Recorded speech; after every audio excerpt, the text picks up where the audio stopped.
Hello, good morning. I am Dr. Kanhu Charan Patro, radiation oncologist from Visakhapatnam. Today, I am going to discuss about the target delineation for the brain met cavity SRS. Means surgery done for the brain metastasis, we have to give radiation as form of SRS to how to delineate the target. So these are the, I will share some slides.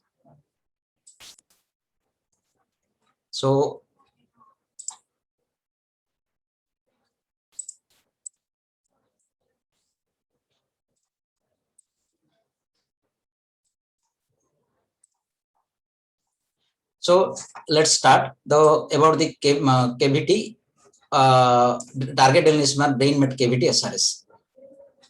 So one thing you have to keep in mind that if you are going for the brain met cavity SRS, you have to understand the cavity dynamics of the brain met cavity. So after the surgery, the brain met cavity is going to stabilize. So how many days it is going to take the stabilize? It takes at least 21 days after surgery. So don't plan treatment as soon as possible after the suture removal.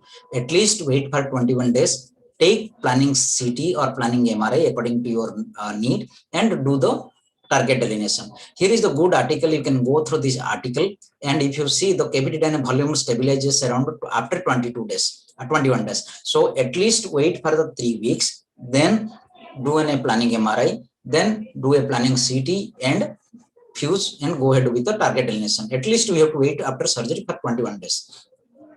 If you see the pattern of recurrence in a cavity, the cavity may be inside the cavity, along the leptomeningeal spread, nodular pattern, sugar coat pattern, and along the surgical tract, and it is based on the histology.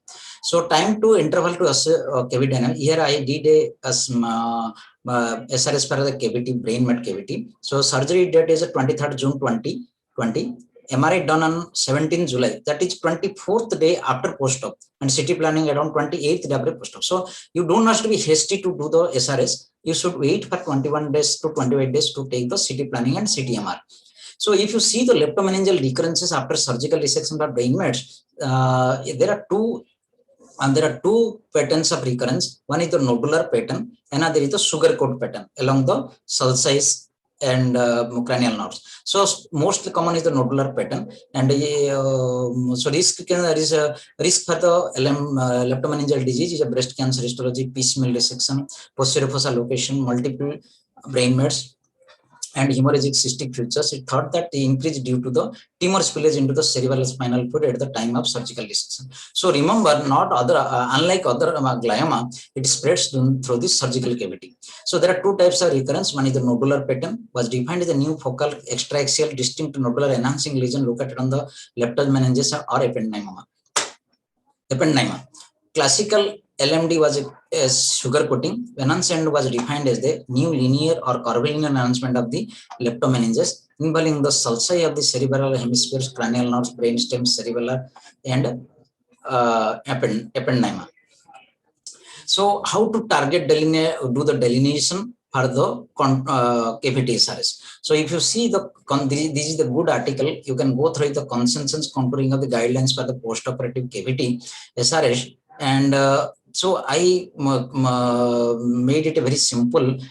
You remember A, B, C, D, E, like adjacent dura, surgical tract, B for bone flap inner part, cavity proper, dural sinus, and enhancing component.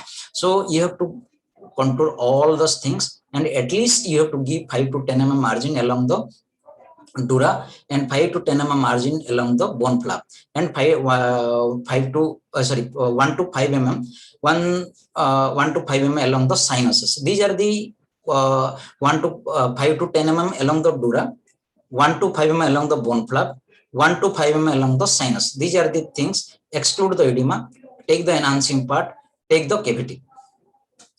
Let's see. I will explain how you will take these things. So this is a patient with CA breast with cavity, post-op cavity. You have to take the adjacent dura, A for adjacent dura. You take the adjacent dura with 1 to 0.5 to 1 centimeter. Like that, you have to do the bone flap, contour the bone flap and surgical tract with around 1 to 5 to 10 mm. Then do the cavity, whatever the cavity you are finding, it is the cavity, and this is the cavity. Then do the dural sinus. If your lesion is towards the dural sinus, you can contour the dural sinus with 5 to 10 mm again. And enhancing component, any enhancing component that has to be contoured. So after that, you combine A plus B plus C plus D plus C and do the CTV delineation. So this is then do the multiplanar evaluation. You can give your convenient PTV. So these are the A, B, C, D, E of the cavity delineation, brain met cavity delineation. Here I am going to tell you again, one of my patient has done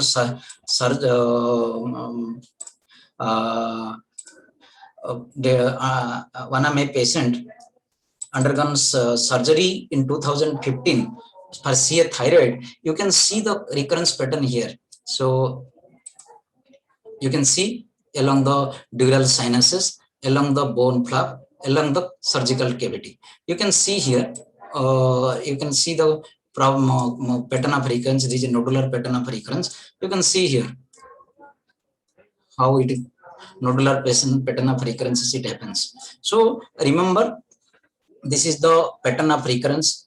It is slightly different from the other SRS cavity. So usually we go for 30 grain 5 fraction.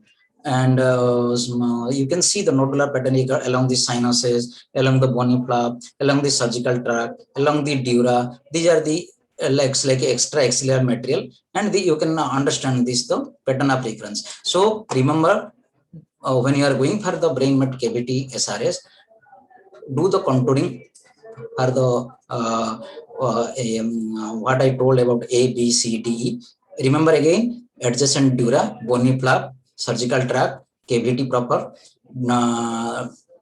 and dural sinuses, adjacent dural sinus, and enhancing component has to be contoured properly. Otherwise, you will end up within this pattern of recurrence in your clinic. So thank you very much. Anything, my email and is given here, and you can call me and discuss with it. Thank you very much.